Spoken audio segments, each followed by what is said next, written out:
যুবলীগের এক নেতাকে সন্দেহভাজন একটি মামলায় আটক করে পুলিশ। এরপর শুরু হয় ধুম্রচাল।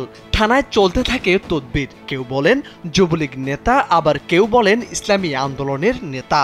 শেষে যুবলীগ নেতাকে ছাড়িয়ে আনেন ইসলামী আন্দোলন বাংলাদেশের নেতারা।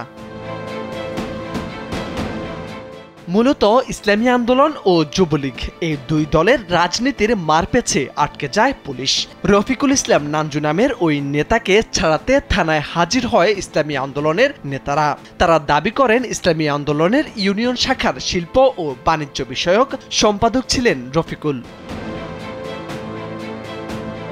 কিন্তু আওয়ামী লীগ ও যুবলীগের সূত্রে জানা গেছে রফিকুল ইসলাম নাঞ্জু ছিলেন ইউনিয়ন যুবলীগের সহসভাপতি। কেউ কেউ বলছেন একজন ব্যক্তি কিভাবে দুই দলের নেতা হয়, এ নিয়ে শুরু হয় তুমুল চাঞ্চল্য।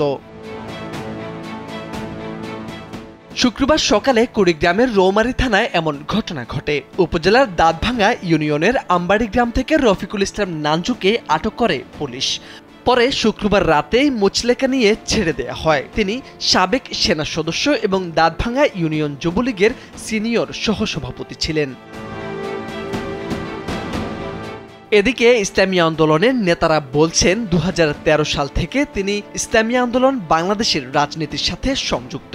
বর্তমানে দলটির দাঁতভাঙ্গা ইউনিয়ন শাখার শিল্প ও বাণিজ্য বিষয়ক সম্পাদক পদে রয়েছেন। এইটা আমার জানা নাই সে যুবলীগ করছে কিনা, আর সে যদি করিও থাকে অনেক আগের কথা, এটা আমার জানা নেই। তবে এই যে 13-14 বছর যাবত, অর্থাৎ 2011 সালের পর থেকে সে নিরপেক্ষ ছিল নাকি আমি তাও জানি না। তবে 2013 সালে সে আমাদের ইসলামী আন্দোলনে জয়েন করে এবং পরপর আমাদের 2 বছর মেয়াদি হলো কমিটির, ইউনিয়ন কমিটির মেয়াদ, এবং 2 মেয়াদেই সে আমার কমিটির সক্রিয় সদস্য ছিল। দাঁতভাঙ্গা ইউনিয়ন যুবলীগের সাংগঠনিক সম্পাদক আলমগীর হোসেন মুঠোফোনে কালবেলাকে জানান রফিকুল ইসলাম নাঞ্জু ইউনিয়ন যুবলীগের সহসভাপতি ছিলেন।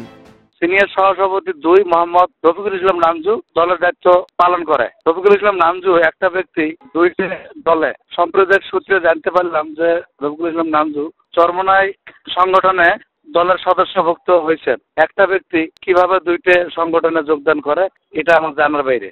আটকের পর রাজনৈতিক পরিচয় মুক্তি পাওয়ার বিষয় জানতে রফিকুল ইসলাম নাঞ্জুর মুঠোফোনে একাধিকবার কল দেওয়া হলেও তিনি রিসিভ করেননি। এদিকে রৌমারী থানার ওসি লুৎফুর রহমান জানান, প্রথমে যুবলীগের রাজনীতির সাথে সম্পৃক্ততার অভিযোগে 2024 সালের একটি মামলায় সন্দেহভাজন হিসেবে ওই নেতাকে আটক করা হয়। পরে ঊর্ধ্বতন কর্তৃপক্ষের অনুমতিতে তাকে ছেড়ে দেওয়া হয়। যেহেতু 24 সালের একটা মামলার ঘটনায় আমরা তাকে সাসপেক্ট হিসেবে এনেছিলাম। যাচাই বাছাই তথ্যপত্র দেখে দেখা গেল যে না, সে আওয়ামী লীগ থেকে সে ইসলামী ঐক্য জোটে যোগদান করেছে। আওয়ামী লীগের সাথে তার কোনো কার্যকলাপ অ্যাক্টিভিটির সাথে সে ইনভলভমেন্ট নেই।